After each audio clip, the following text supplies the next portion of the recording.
अस्सलाम वालेकुम to all students. उम्मीद है सब लोग खुश और खैरियत से होंगे। तो आज हमारी 34 क्लास है, ठीक है, जिसमें हम एक मिनट कंट्रोल स्ट्रक्चर का पार्ट 4 आई गेस देखने वाले हैं आज। आई गेस आज पार्ट 4 है। हाँ, पार्ट 4 है।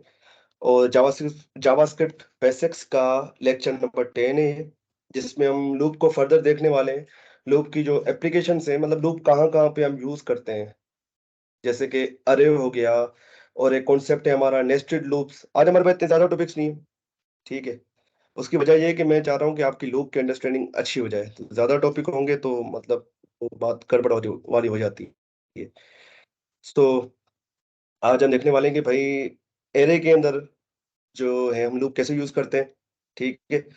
एरे की वैल्यूज़ को अगर एक्सेस करना हो तो कैसे करते हैं लूप के थ्रू, और नेस्टिंग ऑफ लूप्स क्या है, कैसे होती है। उसके बाद बाद हम देखेंगे फंक्शंस क्या होते हैं, ठीक है। और एक जनरल ओवरव्यू ऑफ फंक्शन देखेंगे। इसका मतलब ये है कि आज फंक्शन को इन डिटेल हम देखने वाले नहीं है, बस ऊपर-ऊपर से बताऊँगा मैं, क्योंकि मैं चाह रहा हूँ कि फंक्शंस आपको मैं सेपरेटली पढ़ाऊँ, ठीक है। फंक्शन जो है वो एक बहुत ही इम्पोर्टेंट कॉन्सेप्ट है जावास्क्रिप्ट का, और रिएक्ट जो है पूरी फंक्शन पे ही जो है बेस करती है, जावास्क्रिप्ट के फंक्शंस पे।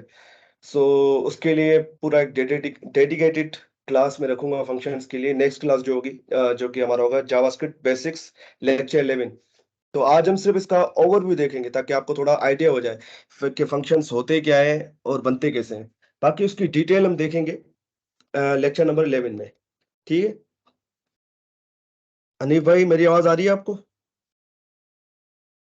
जी, जी सर, आ रही है। आपको सारी चीज़ें क्लियर है जो लास्ट क्लास में पढ़ाई थी? जी सर, काफ़ी हद तक क्लियर है, लेकिन एक और बार भी लेक्चर देखना पड़ेगा। ठीक है, वैसे भी आज रिवाइज़ करने वाला था मैं। ठीक हो गया, तो लूप्स को देख लेते हैं, रिवाइज़ कर लेते हैं कि हमने क्या देखा था। तो मैं व्हाइल लूप से शुरू करूँगा, ठीक है?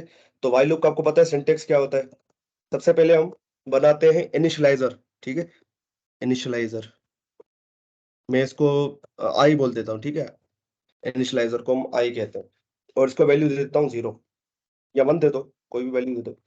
और यही हमारी जो है मेन चीज़ है, ये वेरिएबल जो है ना, यही कंट्रोल कर रहा होता है हमारे लूप को, क्योंकि इसी पे ही हम कंडीशन लगाने वाले हैं, इस वेरिएबल पे ही हम कंडीशन लगाने वाले हैं।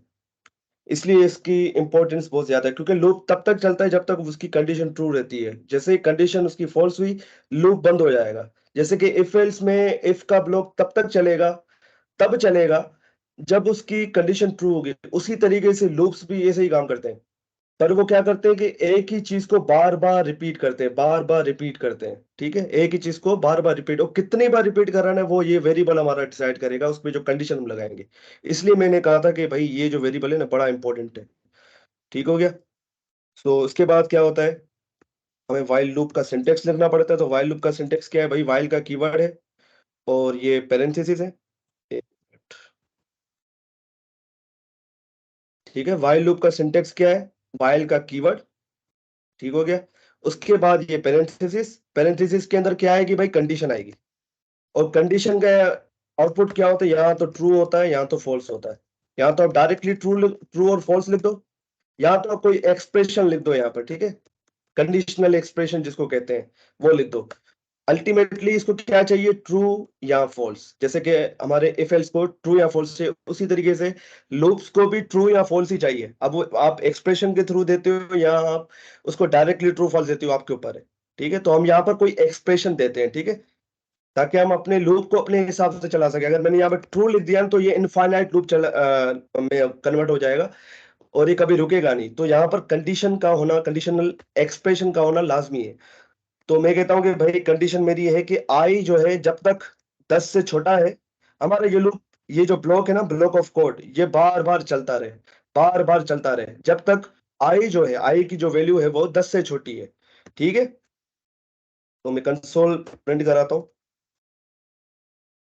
और यहाँ पर आई को मैं प्रिंट कराऊँगा तो मेरे पास क्या आएगा आप देखोगे यहाँ पर कि वो मुझे देगा, ये मुझे कुछ शो नहीं कर रहा, i is less than 10 console dot log, क्या मसला हो गया? वो लास्ट। इंक्रीमेंट इंक्रीमेंट नहीं डाला आपने बाकी। हाँ, इंक्रीमेंट नहीं डाला मैंने, पर कंडीशन तो ट्रू है। चलो इंक्रीमेंट नहीं डाला मैंने, पर कंडीशन तो ट्रू है ना, ये तो इनफाइनाइट लूप चलना चाहिए। तो इनफाइनाइट भी तो नहीं चल रहा ना, ये कोई मसला है शायद इसमें। इन्फिनाइट इन्फिनाइट में है भी, आप करें ग्रेटर देन। एक मिनट, हेलो। इस आईडी में कोई मसला है, मैं इसको रिफ्रेश कर देता हूँ। ये लास्ट टाइम भी मसला आया था मेरे पास, इसको रिफ्रेश मार देता हूँ मैं। सही, ऑफलाइन जो भी कंपाइलर होते हैं उनमें कोई ना कोई मसला है। मेरे पास भी यही मसला आ रहा था, इसलिए मैंने VS कोड में ही की है सारी। हाँ, बेस्ट तो VS कोड ही, क्योंकि कोडिंग तो हमें वहीं पे करनी है। मैं यहाँ पर इसलिए करवा रहा हूँ क्योंकि ये थोड़ा फास्ट है। फास्ट उस सेंस में कि मुझे बार बार ये टेप्स को चेंज नहीं करना पड़ेगा। VS कोड में क्या होता है कि कोड आप VS कोड के अंदर लिख रहे होते हो, आउटपुट आप जाके ब्राउजर में देख रहे हो, तो इसमें टाइम ज्यादा वेस्ट हो जाता है। तो मैं यही प्रेफर करता हूँ कि भाई यहीं पे कोड लिख लो, यहीं पे इसका आउटपुट देख लो। इसलिए मैं इस पे ज्यादा वो कर रहा हूँ। पर अभी ये सही काम कर रहा नहीं है, तो देख लेते हैं जेएस कंपाइलर, कोई ऑनलाइन देख लेते हैं कोई अच्छा सा। ये यार पूरा फ्लो खराब कर देता है पढ़ाने का। एक तो मेरी तबीयत भी थोड़ी डाउन है, तो बस रिफ्रेश ही हो ही जा रहा है। भाई चल भी जा, पता नहीं इसके साथ क्या मसला है।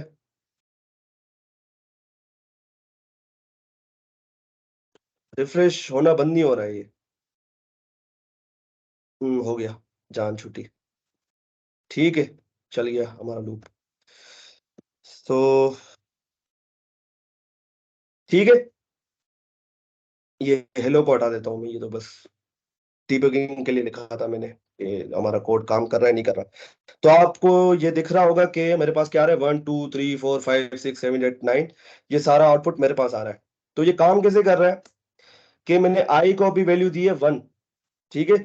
तो 1 कंपेयर होगा 10 से। क्या एक 10 से छोटा है? हाँ, ये ट्रू है तो यहाँ पर आ जाएगा ट्रू। और ये हमारी जो जो लाइन है, इस पे क्या मैंने कंसोल पे मैंने क्या दिया है, आई दिया है। आई के अंदर क्या है, 1 है, तो अभी 1 प्रिंट हो जाएगा, ठीक है। उसके बाद इंटरप्रेटर इसको पढ़ेगा, आई प्लस प्लस इसमें क्या करेगा, आई प्लस प्लस का मतलब क्या मैंने बताया था कि i is equal to i plus 1। इसका मतलब ये कि मतलब आई के अंदर जो आई की वैल्यू पड़ी हुई है उसके साथ +1 कर दो, और उस आई के अंदर ही दोबारा रीअसाइन कर दो, ठीक है। आप इसको ऐसे भी लिख सकते हो, आई प्लस इक्वल टू 1। आप ऐसे भी लिख सकते हो, ये दोनों चीजें सेम है, ये और ये दोनों चीजें सेम है, ठीक हो गया। उसके बाद लूप दोबारा चलेगा, दोबारा कंडीशन चेक होगी। अब ये इसके पास नहीं जाएगा, ठीक है। अब ये इसके पास नहीं जाएगा, अब ये दोबारा कंडीशन पे आएगा, कंडीशन देखेगा, ठीक है। अभी ये क्या हो गया, आई प्लस प्लस हो गया, तो अभी हो गया आई 2। तो 2 < <10, कंडीशन है ट्रू, तो यहाँ पर हमारे पास ट्रू जो है वो प्रिंट हो जाएगा। और दोबारा इंटरप्रेटर इसको +1 कर देगा, और आई हमारा हो जाएगा 3। फिर ये चेक करेगा भाई 3 < <10, ठीक है, कंडीशन ट्रू। तो ये सो ऑन सो फॉर चलता ही रहेगा, तब तक चलता रहेगा जब तक हमारी कंडीशन ये फॉल्स नहीं हो जाती, ठीक है। जब तक आई के अंदर वो वैल्यू नहीं आ जाती जो कंडीशन को फॉल्स कर रही है, ठीक है। आई के अंदर जब ये 10 आएगा, ठीक है, 10 आएगा तो क्या होगा, 10 < <10, ये कंडीशन है फॉल्स। तो उसके बाद लूप हमारा बंद हो जाएगा, ठीक है। इसलिए आपको यहाँ दिख रहा होगा कि ये 1 से लेकर 9 तक प्रिंट कर रहा है, ये 10 को प्रिंट नहीं कर रहा है, क्योंकि मैंने कंडीशन में लिख रखा है कि भाई आई की वैल्यू जब तक 10 से छोटी है, 10 से छोटी है, तब तक इसको चलाते रहो। अगर आपको 10 भी प्रिंट कर रहा है तो भाई आप यहाँ पर इक्वल लगा दो, ठीक है। तो ये तो 10 भी आ गया, क्योंकि आप कंडीशन चेंज हो गई। कंडीशन क्या कह रही है कि भाई यहाँ तो 10 से छोटा हो या 10 के इक्वल होना चाहिए, ठीक है। तो इस वजह से ये 1 to 10 तक मुझे प्रिंट करके देख रहा है, दे रहा है। अब इसी कोड को मैं फॉर लूप के थ्रू कैसे करूंगा। फॉर लूप और व्हाइल लूप में फर्क क्या है, सिंपल फर्क ये है कि भाई व्हाइल लूप के अंदर आप क्या कर रहे होते हो कि उसकी इनिशियलाइजेशन, उसकी कंडीशन और उसकी अपडेशन आप सेपरेट प्लेसेस पे कर रहे होते हो व्हाइल लूप के अंदर। पर फॉर में क्या होता है कि भाई इनिशियलाइजेशन भी वही कर रहे होते हो, अपडेशन भी वही कर रहे हो, तो कंडीशन चेकिंग भी वही हो रही होती है। मैं क्या कह रहा हूँ मैं बताता हूँ। मैंने क्या किया, इनिशियलाइजेशन को यहाँ से कॉपी किया, इसके अंदर पेस्ट कर दिया, स्पेस दिया, उसके बाद कंडीशन को उठाया यहाँ से, यहाँ पर पेस्ट कर दिया मैंने। सेमीकोलन लगाना मस्ट है, ठीक है, ये मत भूलना। उसके बाद मैंने क्या किया कि भाई इसको कॉपी किया और यहाँ पर पेस्ट कर दिया। अब ये वैसे भी लास्ट लाइन है, तो लास्ट लाइन के बाद आपको सेमीकोलन लगाने की जरूरत नहीं है। तो ये थोड़ा हमारा कॉम्पैक्ट हो गया, छोटा सा कोड हो गया है, ठीक है। अब मैं क्या करूंगा, बस इसको कॉपी करूंगा, इसको यहाँ पर पेस्ट करूंगा, तो ये देखो 1 to 10, ये ऊपर जो 1 to 10 आ रहा है वो है व्हाइल लूप से जो मुझे मिल रहा है, ठीक है। ये जो ऊपर वाला 1 to 10 आ रहा है, और ये नीचे वाला 1 to 10 कहाँ से आ रहा है भाई, ये फॉर लूप से मुझे मिल रहा है। तो इसी से आपको पता लग रहा होगा कि व्हाइल और फॉर लूप दोनों सेम ही काम करें। इनका काम क्या है भाई, कोई भी ब्लॉक ऑफ कोड को बार बार चलाना, और कब तक चलाना, जब तक उसकी कंडीशन जो है वो ट्रू है। जब तक उसकी कंडीशन ट्रू रहेगी ये चलते रहेंगे, ठीक है। और बिहाइंड द सीन काम कैसे हो रहा है कि भाई, अब जैसे फॉर की वर्किंग मैंने आपको लास्ट क्लास में डीबगर के थ्रू दिखाई थी, मैं अभी दोबारा दिखा देता हूं आप लोगों को। इसको किया कॉपी, और मैं जाऊंगा इंस्पेक्ट पे, क्योंकि यहाँ पर वो डीबगर मुझे शो नहीं करेगा। सो मैं जाऊंगा इंस्पेक्ट पे, देखते हैं मुझे अगर मिल जाए सोर्सेस।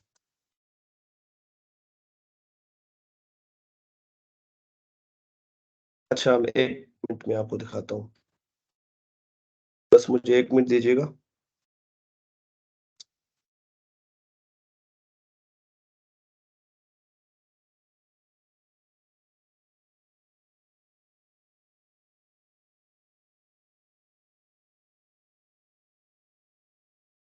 ठीक है, तो ये आपको विजिबल है 1 to 10 जो यहाँ पर आ रहा है। यस सर, विजिबल है। ठीक है, मैं इसकी स्क्रिप्ट फाइल में जाऊंगा, और ये हमने लास्ट क्लास में कोड लिखा था, ठीक है। इसको दोबारा देख लेते हैं ये कैसे काम कर रहा है, ताकि आपकी अंडरस्टैंडिंग और अच्छी हो जाए। तो मैंने यहाँ लगा दिया डीबगर। अब डीबगर का काम क्या है कि भाई ये कंपाइलर जैसे हमारा काम कर रहा है, उसको स्टेप बाय स्टेप हमें दिखाता है कंपाइलर कैसे काम कर रहा है, जो इंटरप्रेटर जावास्क्रिप्ट का वो कैसे स्टेप बाय स्टेप काम कर रहा है, ठीक है। वो हमें दिखाता है ये डीबगर। दोबारा दिखाएं, ये दोबारा दिखाएं कैसे लगाते हैं क्या चीज? ये डीबगर। ठीक है, जिस फाइल पे भी लगाना है ना आपको, उसके इंस्पेक्ट में जाए, जैसे कि index.html में मेरी स्क्रिप्ट वाली फाइल कनेक्टेड है। उसके बाद आपको जाना है सोर्सेस पे, ठीक है। सोर्सेस पे जाके आपको जाना है स्क्रिप्ट वाली फाइल पे, ये जावास्क्रिप्ट की फाइल है आपकी, ठीक है। और यहाँ पे जाके आपको इस जगह पे क्लिक कर देना है। ये देखो रेड डॉट आ गया ना, रेड डॉट आ गया मतलब आपका डीबगर लग चुका है। अब इसको चलाने के लिए आपको क्या करना है, इसी फाइल को रिफ्रेश करना है। जैसे ही रिफ्रेश करूंगा, अभी हमारी एग्जीक्यूशन रुक चुकी है, और हमारे नेक्स्ट स्टेप का वेट कर रही है कि हमारा, आप ऐसा समझे कि इंटरप्रेटर आपके कमांड का वेट कर रहा है, ठीक है। कमांड का वेट, अभी देखो कुछ भी आउटपुट नहीं आएगा, क्योंकि वो आपके कमांड का वेट कर रहा है। वो कह रहा है कि भाई आप जैसे बोलोगे वैसे ही काम करूंगा। अभी ये इंटरप्रेटर हमारा इस लाइन पे रुका हुआ है। वो क्या कर रहा है, इस इंटीजर वेरिएबल के अंदर 1 को स्टोर करेगा, ठीक है। अभी इंटीजर वेरिएबल के अंदर देखो अनडिफाइंड लिखा हुआ है। अनडिफाइंड क्यों लिखा हुआ है, क्योंकि अभी 1 जो है इस वेरिएबल को असाइन नहीं हुआ है। तो जैसे ही मैं नेक्स्ट करूंगा तो क्या होगा कि इसने 1 को इंटीजर वाले वेरिएबल, इनिशियलाइजर वाले वेरिएबल के अंदर डाल दिया। ये देखो 1 आ गया ऊपर, मतलब इसके अंदर 1 जा चुका है, ठीक है। इसको मैं थोड़ा और जूम कर देता हूँ, ठीक है। 1 जा चुका है। उसके बाद इंटरप्रेटर हमारा आएगा, चेक करेगा भाई कंडीशन कि क्या इनिशियलाइजर 10 से छोटा है उसके इक्वल है। भाई कंडीशन है ट्रू। क्यों ट्रू? क्योंकि इनिशियलाइजर में पड़ा हुआ है 1, ठीक है। 1 इज लेस देन 10, इक्वल तो नहीं बट उसके लेस देन तो है, तो कंडीशन हमारी हो जाएगी ट्रू। तो इंटरप्रेटर क्या करेगा, अब यहाँ पर आ जाएगा। जैसे ही नेक्स्ट स्टेप करूंगा तो इंटरप्रेटर आ जाएगा यहाँ पर, इस जगह पे, इस लाइन पे। और जैसे इसको चलाऊंगा तो ये देखो अभी कंसोल डॉट लॉग पे आया। अभी इसको चलाया नहीं कंसोल डॉट लॉग को, अगर इसका प्रूफ देखना है तो ये देखो कंसोल पे जाऊंगा तो कंसोल पे अभी कुछ भी नहीं आया है। ये कब आएगा, जब मैं इसको कमांड दूंगा यहाँ से। जैसे इसको मैंने कमांड दी, ठीक है, आप देखोगे कंसोल में उसने 1 को प्रिंट कर दिया है। कंसोल में उसने 1 को प्रिंट कर दिया है। अभी दोबारा सोर्सेस में जाएंगे, और अब ये कहां पर गया इंटरप्रेटर हमारा, इस वाली स्टेटमेंट पे, एक्सप्रेशन पे, इंट प्लस प्लस, ठीक है। ये क्या कर रही है कि ये जो हमारा इंटीजर वेरिएबल है उसके अंदर 1 को, मतलब 1 की एडिशन कर रही है, ठीक है। अभी क्या है, 1 पड़ा हुआ है। जैसे इसको मैं नेक्स्ट करूंगा ना, इसके अंदर 2 आ जाएगा। ये देखो इंट के अंदर अभी 2 आ चुका है। अभी आप एक चीज नोट करोगे, इंटरप्रेटर हमारा इस लाइन पे नहीं गया अभी, ठीक है। ये अब आपको बात याद रखनी है। सर आपका आवाज थोड़ा अटक रहा है। मैं इसको शुरू से समझाता हूँ, अभी भी अटक रहा है मेरा आवाज? ठीक है। मैं इसको शुरू से समझाता हूँ, ठीक है। शुरू से शुरू करते हैं, ताकि ये देखो अभी कंसोल खाली है, मतलब कुछ भी प्रिंट नहीं हुआ है। मैंने इसको रिफ्रेश कर दिया है। एप्लीकेशन, सॉरी एप्लीकेशन पे नहीं जाना था, सोर्सेस, ठीक है। डीबगर लगा हुआ है हमारा। अभी हमारा इंटरप्रेटर फर्स्ट उस पर रुका हुआ है, ठीक है। मैंने आपको फॉर लूप समझाया था ना लास्ट क्लास में, कि फॉर लूप जो है वो कैसे काम करता है, कि कंपाइलर जो है हमारा इंटरप्रेटर फर्स्ट इसको पढ़ेगा, उसके बाद इसको पढ़ेगा, उसके बाद इस लाइन को पढ़ेगा, ये प्रिंट करवा के फिर इसके पास जाएगा, अपडेटर के पास, फिर अपडेटर के पास पे जाके फिर इसके पास आएगा, कंडीशन के पास। तो इससे हमें क्या पता लग रहा है कि इनिशियलाइजेशन हमेशा एक ही बार होगी, ठीक है। री इनिशियलाइजेशन यहां पर हो रही है, क्योंकि आई प्लस प्लस का मतलब ही क्या है, आई प्लस प्लस का मतलब ही है कि भाई आई के अंदर वन को ऐड कर दो, वन को ऐड करके, वन को ऐड करके उसी वेरिएबल के अंदर स्टोर करवा दो, उसी वेरिएबल के अंदर स्टोर करवा दो। बात समझ में आ रही है? ये वाली पॉइंट आपको समझ में आ रही है, ये क्या कह रहा हूं मैं?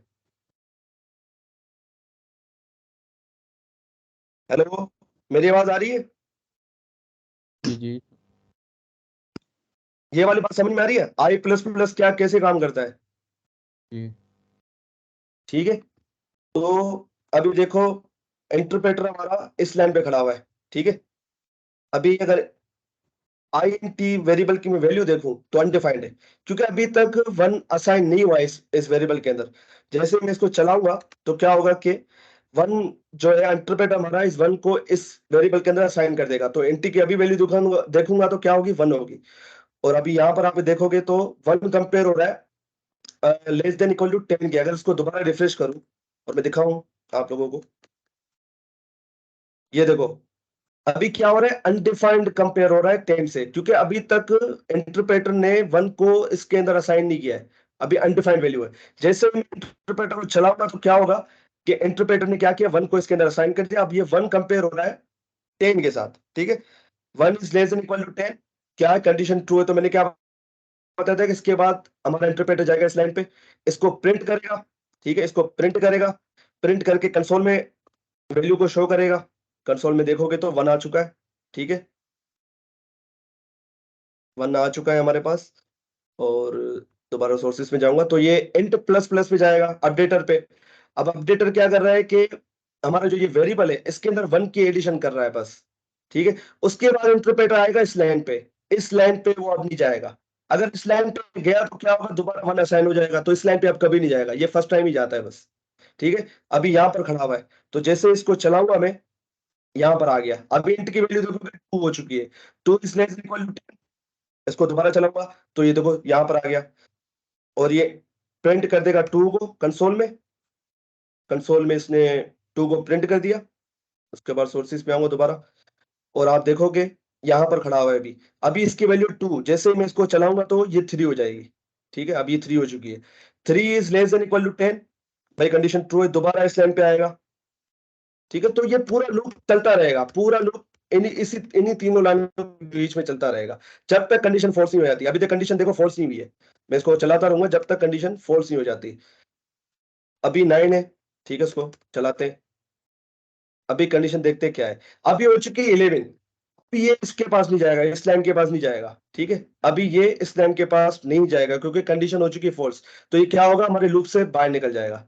ये देखो लूप से बाहर निकल चुका है, मतलब इस लाइन इस ब्लॉक से बाहर निकल चुका है अभी। लूप से बाहर निकलने का मतलब इस ब्लॉक से बाहर निकल चुका है अभी, लूप के ब्लॉक से। और हमारा प्रोग्राम हो जाएगा एंड, क्योंकि इसके बाद हमारी कोई लाइन है ही नहीं प्रिंट करने के लिए, इसलिए डीबगर ने प्रोग्राम को एंड कर दिया, ठीक है। ये बात समझ में आई आप लोगों को? ये जो बिहाइंड द सीन का सिनेरियो है, समझ में आया आप लोगों को? साद भाई, हनीफ भाई, ये लास्ट क्लास में भी समझाया था यस मैंने। सर। मैंने सोचा कि आज भी रिपीट करा दूं, क्योंकि आप लोग जल्दी चीजें भूल जाते हो। तो भाई चाहे वो वाइल लूप हो, चाहे वो फॉर लूप हो, चाहे वो डू वाइल लूप, चाहे वो कोई भी लूप हो, वो काम इसी तरीके से करेगा कि इनिशियलाइजेशन वाला फेज सबसे पहले चलेगा, उसके बाद ये कंडीशन वाला फेज चलता है, उसके बाद ये प्रिंट वाला फेज चलेगा, उसके बाद ये अपडेटर वाला फेज चलेगा, उसके बाद ये कंडीशन पे आएगा, ना कि इस पे। ये समझो हट चुका है यहाँ से, ये समझो हट चुका है। फिर ये लूप पूरा इन तीनों चीजों के बीच में घूमेगा। कंडीशन, ये जो आपका ब्लॉक ऑफ कोड में जो लाइनें लिखी हुई है वो, ये अपडेटर, इन तीनों के बीच में घूमता रहेगा, तब तक घूमता रहेगा जब तक ये फॉल्स नहीं हो जाती। और जैसे ही फॉल्स हुई, ये हमारा जो इंटरप्रेटर है इस लूप के ब्लॉक ऑफ कोड से बाहर आ जाएगा। ठीक है, अब आगे बढ़ते हैं। तो लास्ट क्लास में मैंने आप लोगों को असाइनमेंट भी दी थी, उसको थोड़ा देख लेते हैं। असाइनमेंट किस किस ने की है? साद भाई, हनीफ भाई, आप लोगों ने असाइनमेंट की? हनीफ भाई, आपको कोई सवाल है? जी सर, मेरा ये सवाल है कि जो जावास्क्रिप्ट है वो टॉप टू बॉटम काम करती है, जबकि आपने जो कोड लिखा है उसमें कंसोल डॉट लॉग है वो दूसरी लाइन पर है, फिर भी पहले उस पे आ रही है इंटरप्रेटर, फिर इंक्रीमेंट के साइड जा रहा है, ये क्यों? भाई लूप ऐसे ही काम करता है, लूप ऐसे ही काम करता है। ये लूप की कहानी है, जावास्क्रिप्ट की कहानी। लूप ऐसे ही काम करता है। लूप क्या है? कंट्रोल स्ट्रक्चर है। तो कंट्रोल स्ट्रक्चर क्या है? जावास्क्रिप्ट के इंटरप्रेटर को कंट्रोल कर रहा है, वो उसकी एग्जीक्यूशन को कंट्रोल कर रहा है, इसलिए तो इसको कंट्रोल स्ट्रक्चर कहते हैं हम। बात अच्छा समझ में आ सर, रही है? ये अगर हम इंक्रीमेंट जो वाला पार्ट है उसको कट कर दें फिर क्या होगा? फिर ये इनफिनिट चलता रहेगा, क्योंकि कंडीशन, देखो कंडीशन कभी फॉल्स होगी ही नहीं। कंडीशन कभी भी फॉल्स होगी ही नहीं। आप देखो ना, अगर मैंने ये पार्ट हटा दिया ना तो कंडीशन कभी फॉल्स होगी नहीं। आई हमेशा हमारा वन ही रहेगा। ये कर क्या रहा है? ये आई की वैल्यू को बढ़ा रहा है ताकि हमारी कंडीशन फॉल्स होने पे चली जाए, क्योंकि लूप को अच्छा, रोकना, लूप को रोकना भी तो है ना भाई। अभी देखो कंडीशन हटा, ये हटा दूं मैं, ठीक है, ये हटा दिया, ठीक है। इसने काम करना बंद कर दिया है, क्योंकि ये हम हटा नहीं सकते। जी जी सर, अब समझ आ गया। ये कर क्या रहा है कि भाई ये जो है ना आई की जो वैल्यू है उसको बढ़ा रहा है। आई के अंदर वन पड़ा होगा तो वन तो हमेशा 10 से छोटा ही रहेगा ना भाई, तो कंडीशन कभी फोर्स होगी ही नहीं। तो ये क्या कर रहा है? हमारी कंडीशन को फोर्स करने में मदद कर रहा है। हमारी आई प्लस प्लस क्या कर रहा है कि उसकी आई की वैल्यू को बढ़ा के 11 तक लेके जा रहा है ताकि हमारी कंडीशन फोर्स हो। बात समझ में आ रही है? जी सर, आ गई। ठीक है भाई, अब आगे बढ़ते हैं। असाइनमेंट किया आपने? हनीफ भाई, साद भाई? सर मैंने एक असाइनमेंट की तो थी, लेकिन जो अपने लास्ट क्लास वाली की थी वो शायद अब तक नहीं की। साद भाई, आपने की? नहीं सर, अभी रहती है, मैंने थोड़ी बहुत की है, अभी थोड़ी रहती है वो। चलो, एक सॉल्यूशन मैं बता देता हूँ एक असाइनमेंट का। आप उसको, आपको भी करना है, ठीक है। मैं चाह रहा हूँ कि आपकी अंडरस्टैंडिंग और अच्छी हो जाए, तो वो कर लेते हैं। एक मिनट, असाइनमेंट्स। तो ये वाली में जो है ना, प्रिंट मल्टीप्लीकेशन टेबल। अब इसमें करना है क्या है कि वो टेबल जो नहीं बनाते थे हम, 2 1 जा 2, 2 2 जा 4, 2 2 3 जा 6, वो वाला टेबल आपको बनाना है, ठीक है। तो वो सिनेरियो हम क्रिएट करते हैं। तो सबसे पहले यूजर इनपुट, मतलब यूजर क्या इनपुट दे रहा है, मतलब किस चीज का पाना चाहिए, किस चीज का टेबल चाहिए। तो मुझे चाहिए 2 का टेबल, ठीक है। तो मैंने यूजर इनपुट 2 ले लिया। उसके बाद मैं लगाऊंगा फॉर लूप। आप व्हाइल से भी कर सकते हो, आपको व्हाइल और फॉर दोनों लूप से ही असाइनमेंट करनी है। मैं सिर्फ फॉर से करके दिखा रहा हूँ, ठीक है। तो सबसे पहले इनिशियलाइजर को बनाऊंगा मैं, आई इज इक्वल टू करूंगा 0, ठीक है।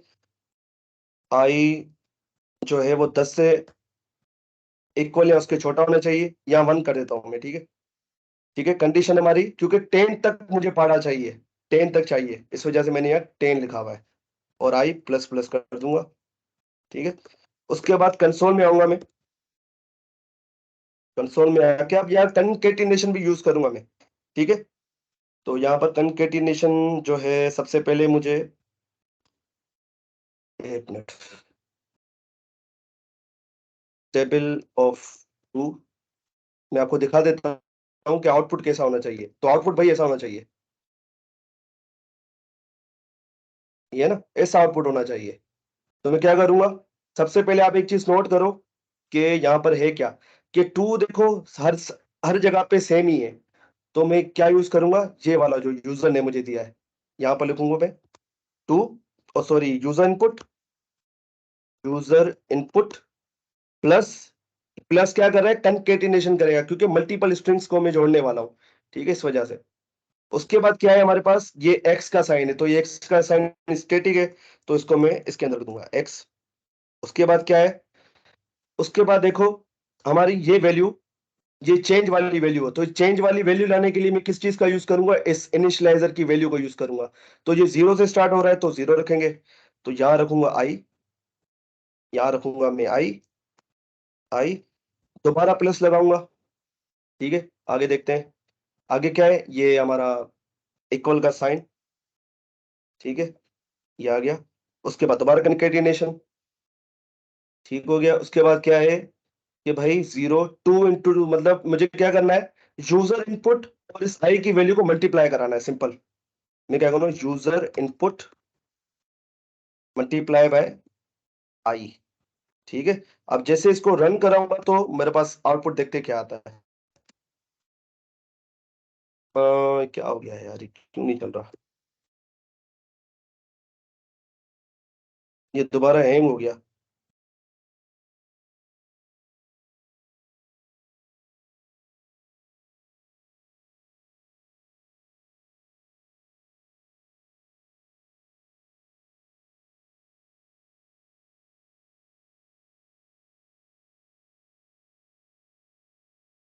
चल गया तो ठीक है, वरना मैं किसी और कंपाइलर में मूव कर जाऊंगा। चल जाना तो चाहिए।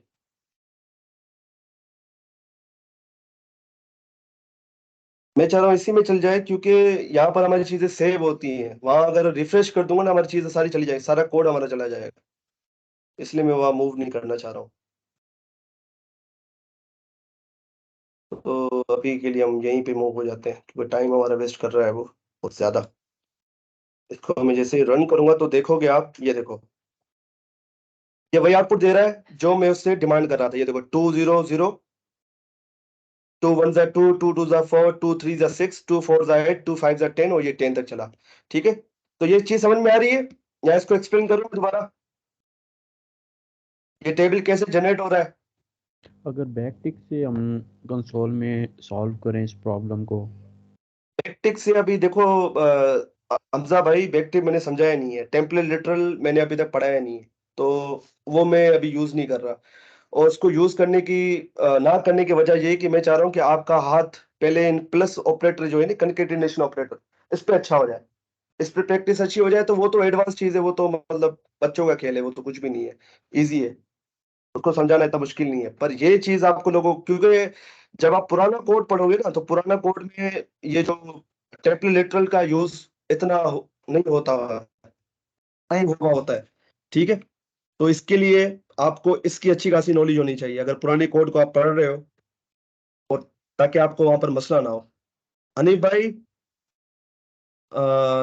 साहब भाई, आप लोगों को समझ में आ रहा है ये यस सर, समझ आ रहा है। ये कैसे प्रिंट हो रहा है।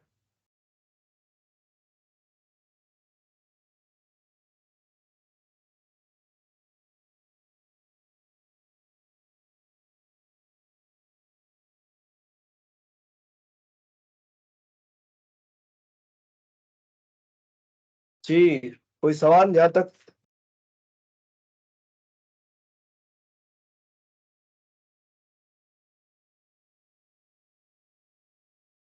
यहाँ तक कोई सवाल आप लोगों का।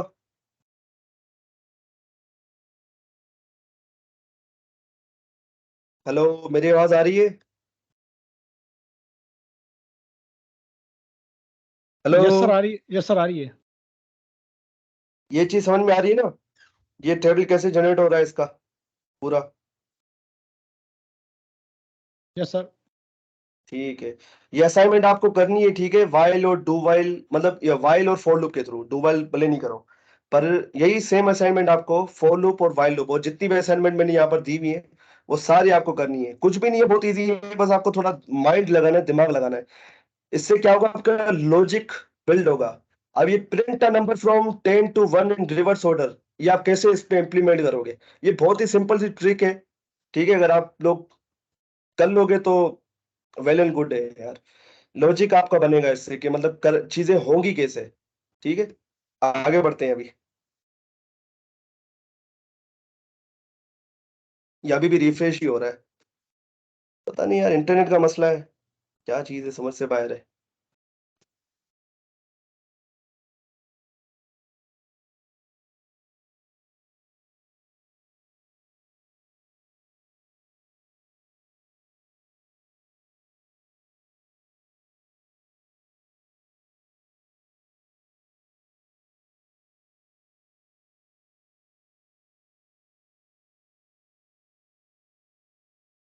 नाउ इट्स वर्किंग, सो शुरू करते हैं।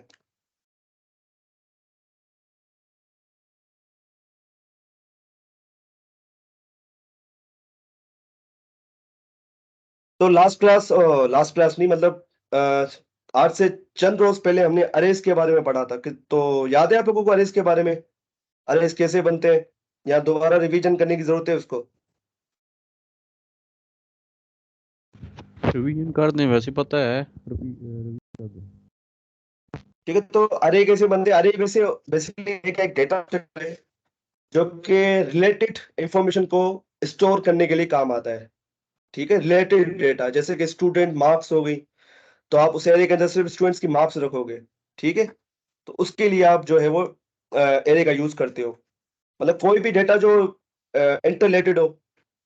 ठीक है, जैसे कि मार्क्स मार्क्स मार्क्स हो गई। सॉरी यार, मेरी तबीयत खराब है तो पता नहीं क्या हो रहा है। अच्छा, ठीक है, 100, 90, 50, 70, 80, ये क्या है? डिफरेंट डिफरेंट स्टूडेंट्स की मार्क्स है। ठीक है, और आपको पता है अरे जो है वो एक लीनियर डेटा स्ट्रक्चर है। लीनियर क्या है? मतलब वो सीक्वेंशियल डेटा स्ट्रक्चर है। ठीक है, इसके अंदर जो हम चीजें स्टोर करते हैं वो किसी ना किसी ऑर्डर में स्टोर होती हैं। तो वो ऑर्डर क्या है भाई? इसके अंदर हम इंडेक्सेस का यूज करते हैं। जैसे कि ये जो 100 है, ये पड़ा होगा जीरो वाले इंडेक्स पे, ये पड़ा होगा जीरो वाले इंडेक्स पे, 50 पड़ा हुआ है 1 वाले इंडेक्स पे।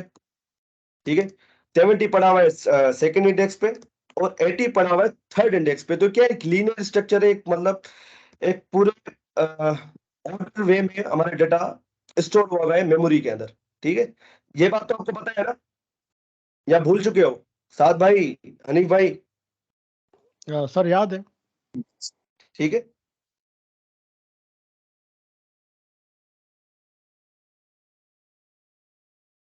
तो अरे के साथ जो है हम लूप सबसे ज्यादा यूज करते हैं अरेज के साथ। ठीक है, वो किस लिए यूज करते हैं कि भाई हमें जो अरेज की वैल्यू से उनको एक्सट्रैक्ट करना है, उनको यूज करना है। ठीक है,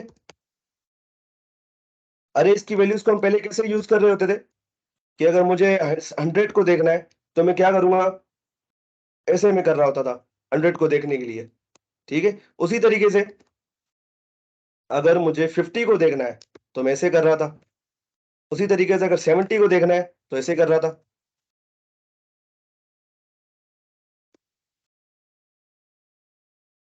ठीक है,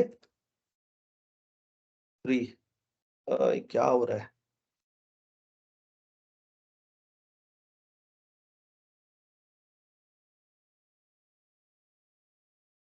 तो ऐसे हम एक्सेस कर रहे होते थे अरेज की वैल्यूज को, जो जो भी वैल्यू मुझे चाह रही होती थी, क्योंकि आपको पता है अरे के अंदर वैल्यू जो है वो किसी ना किसी इंडेक्स पे स्टोर होती है, और हमारा इंडेक्स हमेशा जीरो से स्टार्ट होता है। ठीक है, तो जीरो पे 100 पड़ा हुआ है, वन पोजीशन पे 50 पड़ा हुआ है, सेकंड पोजीशन पे 70 पड़ा हुआ है, और थर्ड पोजीशन पे 80 पड़ा हुआ है। पर यहाँ पर मसला पता है क्या है? यहाँ पर मसला ये है कि अगर मेरे पास लाख वैल्यूज हो तो मैं ऐसे ऐसे तो नहीं करता रहूंगा भाई, जैसे अभी कर रहा हूँ, ऐसे कॉपी पेस्ट तो नहीं करता रहूंगा ना लाख तक, ये तो कोई मेक सेंस करने वाली बात नहीं है। तो इसी काम को करने के लिए हम लूप का यूज करते हैं। लूप, लूप आप लोगों को पता है कि कोई भी रिपीटेटिव काम जो होता है ना, उसको करने के लिए हम यूज करते हैं। तो यहाँ पर हम लूप का यूज करेंगे जो वैल्यूज को एक्सट्रैक्ट करने के लिए, देखने के लिए। ठीक है, वो कैसे करेंगे? सबसे पहले मैं लूप फॉर लूप उठाता हूँ, और यहाँ पर फॉर इनिशियलाइजर बनाऊंगा।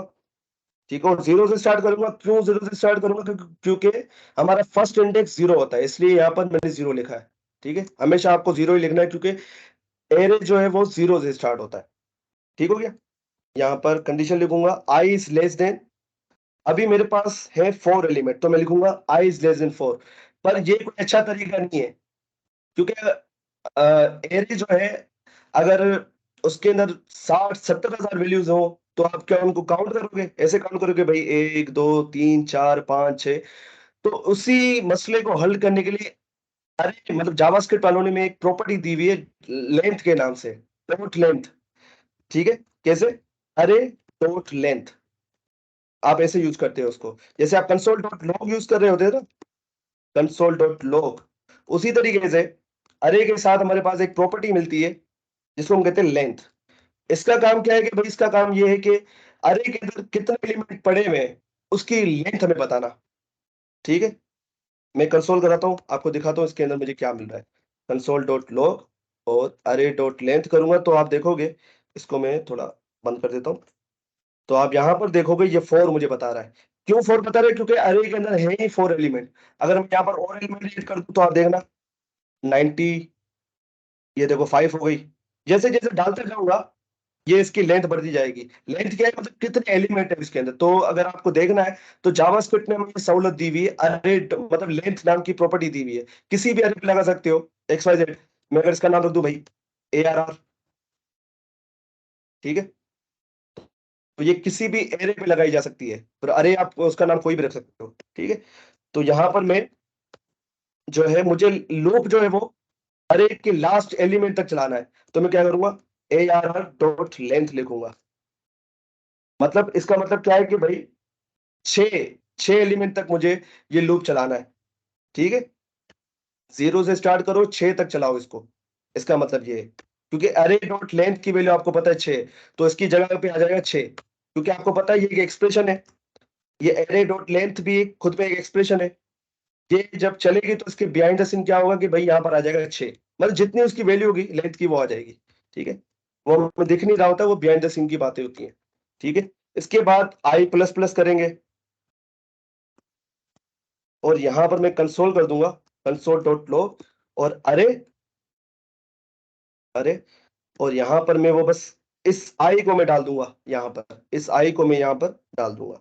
और जैसे ही डाला मैंने, आप देखो ये सारी वैल्यूज मिल चुकी हैं, से 100 50 70 80 90, मतलब जितनी भी वैल्यूज थी मेरे पास वो आ चुकी हैं। ये 6, ये जो आप 6 दिख रहा है आप लोगों को, ये यहाँ से आ रहा है। तो इसको मैं फिलहाल के लिए बंद कर देता हूँ। तो ये देखो जितनी वैल्यूज मुझे चाहिए थी अपने एरे से वो सारी मुझे मिल चुकी हैं। ठीक है, ये बात समझ में आया आप लोगों को? हमजा भाई, अनिल भाई, यहाँ तक कोई सवाल आप लोगों का? मेरा क्वेश्चन, जी जी जी जी, पूछे पूछे। जी वैसे तो अरे में सर ये 5 क्यों नहीं आया, 6 आया? मतलब कि 0 से मतलब वैल्यू स्टार्ट होती है ना, जो है इंटीजर 0 1 2 3 4 5, जबकि लेंथ आपने लगाया तो उसने 6 आंसर दिए है। इसके पीछे ये क्या लॉजिक है? भाई इसकी पोजीशन 0 से स्टार्ट होती है पर उसके अंदर एलिमेंट कितने हैं? वो एलिमेंट तो 1 से स्टार्ट होगा ना। वो काउंट जो है वो 1 से लेते हैं, 0 से नहीं लेता। पर पोजीशन वो 0 से उठाता है। मतलब ये जो एलिमेंट है, ये जो हमारा 100 है, ये 0 पे पड़ा हुआ है, ये 1 पे पड़ा हुआ है। ठीक है, पर ये लेंथ जो है उसको 1 से उठाता है। ठीक है, 1 2 3 4 5 6। अब इसको 5 तो नहीं कर सकता ना वो, ये है 6 एलिमेंट, उसको 5 कैसे कहेगा? अगर आप 0 से काउंट करो, 0 1 2 3 4 5, ये 6 ही बनते हैं। 0 1 2 3 4 5, अगर 0 से 5 तक लेके जाओ तो 6 ही बनते हैं भाई। बात समझ में आ रही है हमजा भाई? ठीक है। 0 से 5 तक अगर आप लेके जाओगे तो वो जो लेंथ बन रही है वो 6 बन रही है। तो वही लेंथ मुझे वो बता रहा है कि भाई इसके अंदर एलिमेंट कितने हैं। मतलब वो लेंथ के साथ वो हमें, मतलब कि जितने हमने इंक्लूड किए होंगे एलिमेंट उतने बताएगा। अगर हमने उस एक भी एलिमेंट को अप्रोच करना हो तो वो हम इंटीजर से शुरू करेंगे, उसकी पोजीशन से। वो आप जीरो से स्टार्ट करोगे, हाँ वो 0 से करोगे। पर 0 से अगर 5 पे लेके जाओ, 0 1 2 3 4 5 6 ही बनते हैं अगर 5 तक लेके जाओ तो, क्योंकि 0 से स्टार्ट कर रहे हो आप, तो 0 भी उसमें काउंट हो रहा है। जी अनिल भाई, आपका कोई सवाल है? नो। ये चीज समझ में आई क्या? इसको रिपीट करने की जरूरत है मुझे?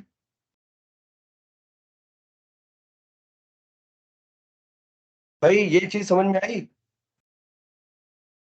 अनिल जी। भाई, साथ भाई।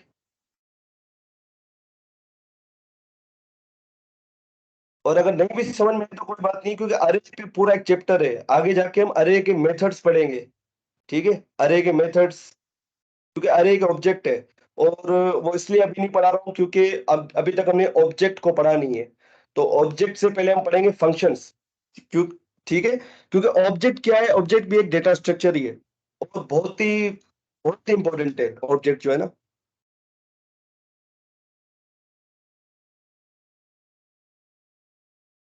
सर डेटा स्ट्रक्चर और कंट्रोल स्ट्रक्चर में दोनों में मतलब क्या डिफरेंस है?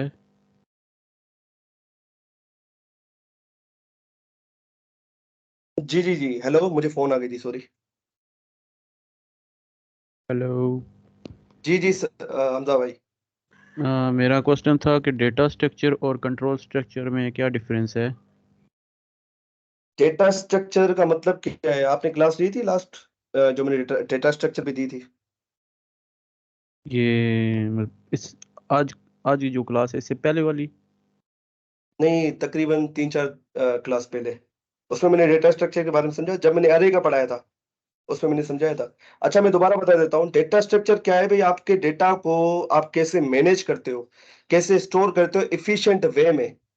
ठीक है, जैसे कि ये वॉर मार्क वन, ठीक जी है। जी, ये क्लास मैंने यूट्यूब पे ली थी, तो वैसे कंफ्यूजन थी वो मेरे के लिए। ठीक है, डेटा स्ट्रक्चर क्या हेल्प करता है हमें? हमें हेल्प करता है ऑर्गेनाइज करने में डेटा को। अभी देखो, मैं कितने वेरिएबल बनाऊंगा, आप खुद बताओ। अगर मुझे 100 स्टूडेंट की डेटा को स्टोर करना है तो मुझे 100 वेरिएबल बनाने पड़ेंगे। उससे अच्छा नहीं कि मैं एक एरे बना लूं और उसके अंदर वो 100 का 100 डेटा रख दूं। तो ये बेहतर वे है, ये बेहतर वे। तो हमारे पास जो बेहतर वे निकल के आता है वो अरे। तो अरे का एक डेटा स्ट्रक्चर है। डेटा स्ट्रक्चर का मतलब ये है कि आप डेटा को इफिशिएंटली कैसे स्टोर करवाते हो। इफिशिएंटली का मतलब ये है कि बाद में आप उसको डेटा को निकाल भी पाओ, डेटा को एक्सट्रैक्ट भी कर पाओ वहां से, डेटा स्ट्रक्चर में से। आपने रख तो दिया, जैसे कि एक कमरा है, आप कमरे में आपने काफी चीजें भर दी हैं जो अनरिलेटेड है, मतलब एक दूसरे से मतलब रिलेट नहीं करती है। होगा क्या कि आपको वो चीज फिर ढूंढने में मसला हो जाएगा। आपको बुक ढूंढनी है, अगर आप वो बुक की आपकी कोई लाइब्रेरी बनी हुई है, अगर वहां पर पड़ी होगी तो आपको ढूंढने में आसानी होगी। पर अगर कोई ऐसी जगह पे आपने रख दी होगी, ठीक है, जहां पर कचरा कचरा पड़ा हुआ है, मतलब और भी चीजें पड़ी हुई, तो आपको वो बुक ढूंढने में मुश्किल होगी। तो क्या है, डेटा स्ट्रक्चर हमारी हेल्प करता है कि भाई डेटा को आप कैसे ऑर्गेनाइज करते हो और उसको फिर आप कैसे एक्सट्रैक्ट करते हो, इसी को हम डेटा स्ट्रक्चर बोलते हैं। पर कंट्रोल स्ट्रक्चर क्या? कंट्रोल स्ट्रक्चर एक मैकेनिज्म है जावास्क्रिप्ट का, जिसमें हम अपनी कोड की एग्जीक्यूशन को कंट्रोल कर रहे होते हैं कि भाई हमारी जो कौन सी लाइन को कब चलाना है और कितनी बार चलाना है। जैसे ठीक है, तो फेल्स उसमें में। इफ एल्स हो जाता है, उसमें इफ मतलब कौन सा ब्लॉक ऑफ कोड मुझे चलाना है वो इफ एल्स में हम बताते हैं। और फॉर लूप में हम बताते हैं कि भाई कितनी बार चलाना है। अभी आगे हम फंक्शंस पढ़ेंगे, फंक्शंस भी कंट्रोल स्ट्रक्चर ही है कि आपने कोड को ऊपर लिख दिया, आप कहीं भी उसको यूज कर सकते हो, उसी ब्लॉक ऑफ कोड को कहीं भी यूज कर सकते हो। तो ये भी कंट्रोल स्ट्रक्चर का पार्ट है। फंक्शंस भी जो है ना वो कंट्रोल स्ट्रक्चर का पार्ट है। और फंक्शंस जो है वो नेक्स्ट क्लास है हमारी। आज मैं सिर्फ उसका ओवरव्यू दूंगा, ठीक है। और कोई सवाल?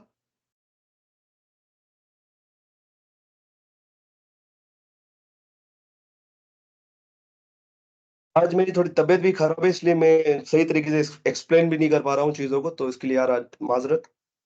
सर में काफी दर्द है। आपको मेरे लहजे से ही पता लग रहा होगा कि आज मैं वैसे नहीं पढ़ा रहा हूँ जैसे पढ़ाता हूँ। अच्छा, लूप्स पे जो है, अरे जो है उसकी एप्लीकेशन, ठीक है। लूप्स की अरे के ऊपर एप्लीकेशन क्या है? जैसे कि लास्ट क्लास में मैंने आपको बताया था कि यूट्यूब की मिसाल दी थी कि यूट्यूब पे कोई भी नई वीडियो जब आती है ना, तो वहां पर कोई बंदा नहीं बैठा होता है पीछे, वहां पर पीछे कोई बंदा नहीं बैठा होता है जो कि आपकी वीडियो का टाइटल लेगा, फिर उसके लिए पूरा एक कार्ड बनाएगा। जैसे ये कार्ड बना हुआ है, जैसे कार्ड बना हुआ है ये कि जावा एचटीएमएल सीएसएस के थ्रू ही बना हुआ है ना, तो कोई पीछे बंदा तो नहीं बैठा हुआ कि जो भी नई वीडियो आ रही है उसके लिए वो एक कार्ड बनाते जा रहा है। नहीं, ऐसा नहीं होता है। हम क्या करते हैं, वो कार्ड एक ही बार डिजाइन करते हैं, उस पर लूप लगा देते हैं, फिर उसमें डायनेमिकली डेटा जो है अपना भेज रहे होते हैं। हम डेटा कहीं और रखते हैं और कार्ड हमारा कहीं और होता है। फिर वो डेटा के थ्रू हमारा कार्ड खुद का खुद बन जाता है और यहाँ पर शो भी हो जाता है। तो जब हम इस पे डॉम पे आएंगे ना, डॉक्यूमेंट ऑब्जेक्ट मॉडल, उसमें आपको ये चीजें समझ में आएंगी, क्योंकि उसी में ही हम चीजों का यूज कर रहे होंगे अच्छे तरीके से। ठीक है, अगर आपको ये बात अभी समझ में नहीं आ रही तो कोई मसला नहीं है, तो हम देखेंगे बाद में। नेस्टिंग और लूप देख लेते हैं, क्योंकि आज मेरी तबीयत भी काफी डाउन है, तो उसके लिए माजरत है यार। नेस्टिंग और लूप देख लेते हैं।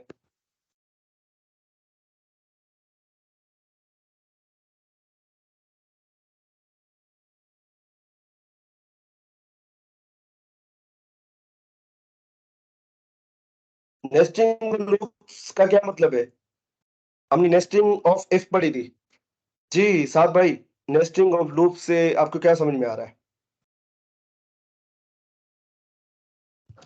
सर इसमें लूप जो हमने इफ में किया था वो इस तरह था कि इफ के अंदर एक और इफ को डालना, यानी वो चाइल्ड पेरेंटिंग जो हमने पढ़ी थी HTML में। जी जी जी, लूप में भी बिल्कुल ऐसे ही है। एक लूप के अंदर दूसरा लूप, ठीक है, एक लूप के अंदर दूसरा लूप, ठीक है। जैसे कि ये फॉर लूप है, इनिशियलाइजर इसको दूंगा मैं 0, आप कोई भी वैल्यू दे सकते हो। इसके बाद आएगी कंडीशन, भाई कितने तक लूप को चलाने में, कहता हूँ भाई 5 तक चलाओ उसको, और आई प्लस प्लस, ठीक है। उसके बाद मैं क्या कर रहा हूँ कि दूसरा लूप बना रहा हूँ मैं, इसको मैं दे दूंगा जे, ठीक है।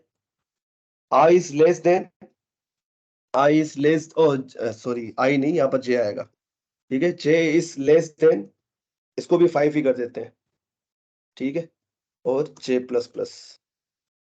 अब इसकी वर्किंग समझाता हूँ मैं, ये कैसे काम करेगा। इसको फिलहाल कंसोल करके देख लेते हैं कि ये क्या आउटपुट दे रहा है। मैं आई और जे दोनों को प्रिंट करा देता हूँ, ठीक है। तो आप देखो यहाँ पर ये मुझे आउटपुट ऐसे दे रहा है,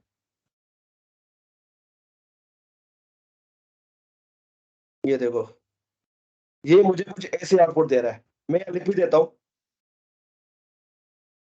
value of outer loop concatenation, ठीक है। और यहाँ पर देखो मैं कंकेटिनेशन का यूज नहीं कर रहा हूँ, यहाँ पर मैं यूज कर रहा हूँ कोमा का, क्योंकि ये लोग क्या एक फंक्शन है। जब हम फंक्शन पढ़ेंगे तब आपको ये चीज समझ में आएगी, ठीक है। तो अभी इससे कंफ्यूज होने की जरूरत नहीं कि सर यहाँ पर जो है वो कंकेटिनेशन का यूज नहीं कर रहे, कोमा ऑपरेटर का यूज कर रहे हैं। तो यहाँ मैं कंकेटिनेशन का यूज ही कर लेता हूँ। कोमा क्यों यूज कर रहा था वो फंक्शन में समझ में आएगा आपको, क्योंकि ये लोग एक फंक्शन है, value of value of inner loop, ठीक है, और कंकेटिनेशन। इसको अगर चला के देखें, थोड़ा स्पेस देना पड़ेगा, यहाँ से स्पेस दे देता हूँ, यहाँ से भी स्पेस दे देता हूँ, तो ये आपको दिख रहा होगा अच्छे से। ये देखो, value of outer loop 0, value of inner loop 0, ठीक है। Value of outer loop 0, value of inner loop 1, value of outer loop 0, value of inner loop 2, value of outer loop 0, value of inner loop 3, value of outer loop 0, value of inner loop 4। उसके बाद एक चीज note करो, यहाँ पर value of outer loop अब 1 हुई है, ठीक है। और ये 5 बार इसकी वैल्यू 0 रहती है, फिर 5 बार 1 रहती है, 5 बार 2 रहती है, 5 बार 3 रहती है, 5 बार 4 रहती है।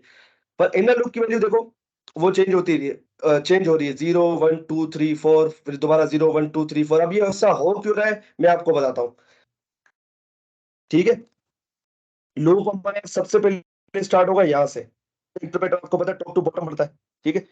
यहाँ आएगा, इसको देखेगा भाई आई की वैल्यू इनिशियलाइज हुई 0 से, 0 कंपेयर होगा 5 से, भाई कंडीशन ट्रू है तो यहाँ पर आ जाएगा। अब ये इस लूप को पढ़ेगा, ठीक है, इस लूप को पढ़ेगा, और जब तक ये लूप कंप्लीट नहीं हो जाता ये अपडेशन पे नहीं जाएगा। इसलिए आपको यहाँ पर 0 0 0 0 दिख रहे हैं, और ये कितनी बार दिख रहे हैं, जब तक ये कंडीशन फॉल्स नहीं हो जाती।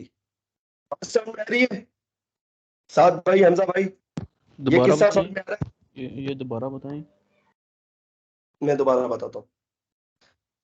लूप शुरू होगा हमारा आउटर लूप से हमेशा, ठीक है। और आउटर लूप एक बार चलेगा, आउटर लूप एक बार चलेगा जब तक इनर लूप अपनी सारी इटरेशन पूरी नहीं कर देता। इटरेशन का मतलब क्या है कि भाई ये जो है ना, एक मिनट, इसके लिए मैं सिंपल लूप बना के दिखाता हूँ ताकि आपको इटरेशन का पता लग जाए।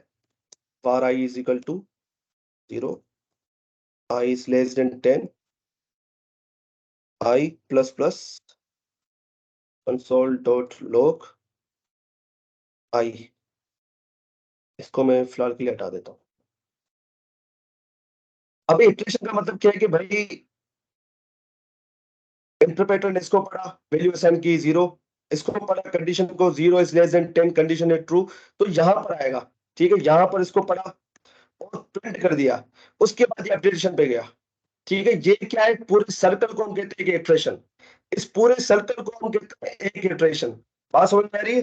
इटरेशन का मतलब ये जो पूरा सर्कल है ना, यहां से लेकर यहां तक, ये एक इटरेशन कहलाती है, ठीक है। और यहाँ पर कितनी इटरेशन चलेगी, 10 इटरेशन चलेगी, ठीक है। मतलब 10 बार लूप चलेगा, मतलब कितनी बार लूप चलेगा, 10 बार, मतलब तो 10 इटरेशन इस लूप लेनी है, ठीक है। तो उसी तरीके से अगर मैं यहां पर आऊं,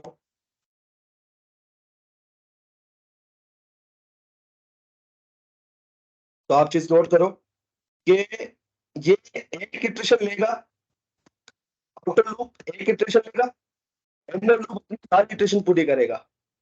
आउटर लूप लेगा एक इटरेशन, पर इनर लूप अपनी सारी इटरेशन पूरी करेगा, उसके बाद आउटर लूप अपनी सेकंड इटरेशन लेगा। इसलिए आपको यहां पर दिख रहा होगा कि आउटर लूप की वैल्यू जो है वो 0 है, 0 0 0 0, 5 स्टेशन तक 0 है। क्यों 0 है, क्यों भाई, ये इनर लूप हमारा जो है वो जो है वो अपनी इटरेशन पूरी कर रहा है। इसका प्रूफ दिखाने के लिए मैं आपको यहां दिखाता हूँ, कंसोल डॉट लॉग, यहाँ प्रिंट कर दूंगा आई। तो आप देखोगे ये आई हमारे पास एक ही बार ही प्रिंट होगा, ठीक है। मैं आपको दिखाता हूँ, आउटर लूप, यहां से मैं ये कंकेटेनेशन सारी हटा देता हूँ, आई और जे, ठीक है।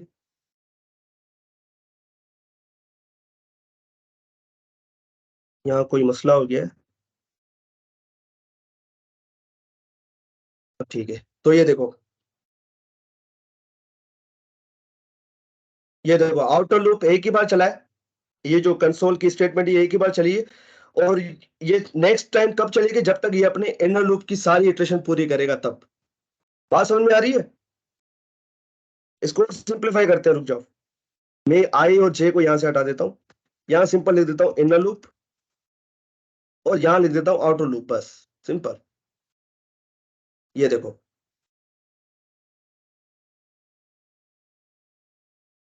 आउटर लूप एक बार चलेगा, इनर लूप अपनी सारी इटरेशन पूरी करेगा, उसके बाद आउटर लूप दोबारा चलेगा, इनर लूप अपनी सारी इटरेशन पूरी करेगा, फिर आउटर लूप चलेगा।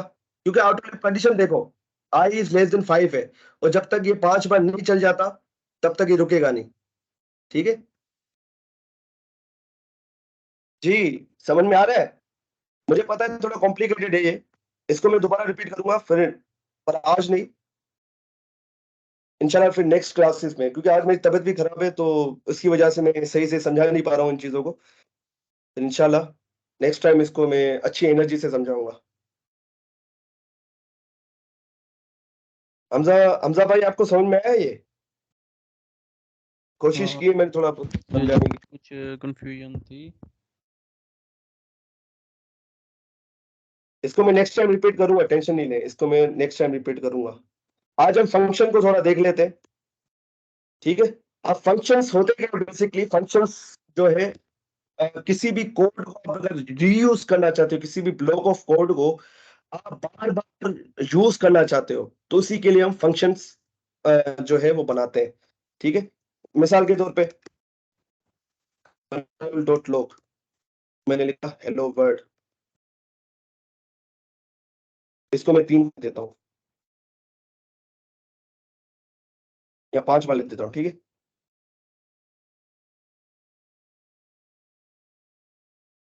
ठीक है, अगर मुझे यही 5 लाइन दोबारा यूज करनी तो मैं क्या करूंगा, यहां से इसको कॉपी पेस्ट करूंगा, कॉपी, और यहाँ कर दिया पेस्ट, तो ये देखो हेलो वर्ड आ गया दोबारा। अगर दोबारा यूज करना हो तो मैं क्या करूंगा, दोबारा इसको कॉपी पेस्ट करूंगा, ठीक है। तो पर ये एक अच्छी अप्रोच नहीं है, ये एक अच्छी अप्रोच नहीं है, ठीक है। उसी के लिए हम यूज करते हैं फंक्शंस। मैं क्या करूंगा, इन सारी स्टेटमेंट्स को एक ब्लॉक ऑफ कोड में रख दूंगा, रख दूंगा ब्लॉक ऑफ कोड में, इन सारी स्टेटमेंट्स को, ये पांचों की पांचों है ना, एक ब्लॉक ऑफ कोड बनाऊंगा, ठीक है, ठीक है। और उस ब्लॉक ऑफ कोड को मैं कोई नाम दे दूंगा, ठीक है। उसको नाम देने के लिए हम फंक्शन का पहले कीवर्ड लगेगा, और उसके बाद जो है कोई भी नाम दे दो, मैं जा रहा हूँ प्रिंट हेलो वर्ल्ड 5 टाइम्स, ठीक है। और उसके बाद ये पैरेंथेसिस लगाना लाजमी है। आज हम सिर्फ ओवरव्यू देख रहे हैं, मैं आपको दिखाना चाह रहा हूँ फंक्शन दिखता कैसे और फंक्शन है क्या। इसको डिटेल में मैं नेक्स्ट क्लास में बताऊंगा, क्योंकि इस पे डेडिकेटेड क्लास है फंक्शंस पे, अच्छे से पढ़ेंगे फंक्शन को उसमें। पर आज सिर्फ इसका ओवरव्यू समझो कि फंक्शंस होते क्या है, ठीक है। पर आप एक चीज नोट करो भी, कि मैंने लिख तो दिया, फंक्शन जो है वो कुछ कर नहीं रहा, यहाँ पर मुझे कुछ शो नहीं हो रहा, ठीक है। तो उसके लिए आपको फंक्शन को बुलाना पड़ता है, फंक्शन को कॉल करना पड़ता है, ठीक है। तो कॉल करने के लिए क्या करते हैं, फंक्शन का पूरा नाम लिखते हैं, उसके आगे हम पैरेंथेसिस लगा देते हैं। तो ये देखो पांचों की पांचों लाइनें प्रिंट हो गई। अगर दोबारा लाइन को कॉपी करूंगा नीचे पेस्ट कर दूंगा बस, ठीक है। ये देखो जितनी बार चाहिए मुझे उतनी बार मैं ये कर सकता हूँ। ये देखो कितनी बार मैंने किया है, 1 2 3 4 5 6 7 8। आप ऐसा समझो कि अब लूप मेरे हाथ में है सारा, मैं जितनी बार वो लूप चलाना चाहूँ चला सकता हूँ। अभी क्या था, मैं एक वैल्यू तो दे रहा था वहां पर, कंडीशन दे रहा था लूप के अंदर में कि भाई 10 तक चलाओ, तो वो 10 तक ही चल रहा था। अब यहाँ पर मेरे मूड के हिसाब से चल रहा है सारा काम कि कितनी बार कोड को रीयूज करना है, ठीक है। तो लूप और फंक्शन में काफी लोग कंफ्यूज हो जाते हैं कि भाई लूप भी आप रीयूजेबिलिटी के लिए यूज करते हो, रिपीटेशन के लिए यूज करते हो, फंक्शन भी रिपीटेशन के लिए यूज करते हो। पर लूप में जो है फिक्स वैल्यू हम बता देते हैं कि भाई इतनी बार मुझे यूज करना है। पर यहाँ पर आपके मूड के हिसाब से है, ठीक है। आपको ये पांचों लाइनें जो है कब और कहाँ पर यूज करनी है आपके हिसाब से, आप अपने हिसाब से इसको चला सकते हो। मैंने यहाँ लिख दिया कंसोल डॉट लॉग, यहाँ लिख दिया जीत कुमार। अब इसके नीचे भी मैं यूज कर रहा हूँ उसको, अगर मैं आपको दिखाऊं तो कहीं भी इसको आप यूज कर सकते हो। कोड के किसी भी पार्ट में आप ये पांचों लाइनें एग्जीक्यूट करा सकते हो, ठीक है। तो आज बस इसका ओवरव्यू मैं आपको देना चाह रहा था, बाकी इसको डिटेल में हम नेक्स्ट क्लास में देखेंगे। फंक्शन से कुछ समझ में आया? फंक्शन जो है वो ये ग्लोबल स्कोप होता है। क्या चीज? फंक्शन जो है ये ग्लोबल स्कोप होता है, मतलब जहां मर्जी इसको अप्रोच कर लो। हाँ अभी अभी ग्लोबल स्कोप में, अभी ग्लोबल स्कोप में फंक्शन। साथ भाई आपको कुछ समझ में आ रहा है आज की क्लास? जी सर समझ आ रही है। वो नेस्टिंग और लूप्स समझ में आया? बिल्कुल सर सही तरह समझ आ गया। चलो अच्छी बात है। मैंने तो आज अच्छे से नहीं पढ़ा पाया, उसके लिए मैं आप लोगों से पहले से माजरत कर रहा हूँ। तो I will try my best कि नेस्टिंग और लूप में दोबारा समझाऊं इसको अच्छे से, ठीक है, और एग्जाम्पल्स के साथ। पर आपको मेक श्योर करना है कि आप लोग ये असाइनमेंट्स लाजमी करें। ये जो असाइनमेंट्स मैंने दिए ना 9th क्लास की, ये आपको लाजमी करनी है। इससे आपका काफी जो है लूप के हवाले से काफी चीजें क्लियर हो जाएंगी, जंपिंग स्टेटमेंट्स के हवाले से भी क्लियर हो जाएंगी। भाई लूप काम कैसे करता है वो आपको समझ में आएगा। असाइनमेंट्स देने का मकसद ये है आपको चीजें समझ में आए, काम कैसे कर रही है, ठीक है। रट्टा नहीं मारना है इसका, रट्टा कभी नहीं मारना। प्रोग्रामिंग में रट्टा रट्टे नाम की कोई चीज ही नहीं होती है, ठीक है। तो आज की क्लास यहीं तक है। इंशाल्लाह फिर नेक्स्ट क्लास में हम फंक्शंस शुरू करेंगे और फंक्शंस को हम अच्छे से देखेंगे। आज तो बस अ, तबीयत ठीक नहीं थी तो हड़ाहुड़ी में सारी चीजें हो रही हैं, मुझे भी मजा नहीं आ रहा पढ़ाने में इतना। तो इंशाल्लाह नेक्स्ट क्लास में हम इसको फंक्शन को देखेंगे तो आपको काफी चीजें सीखने को मिलेंगी, ठीक है। तो आज की क्लास यहीं एंड करते हैं। अपना ख्याल रखें, खुश रहें, अल्लाह हाफिज।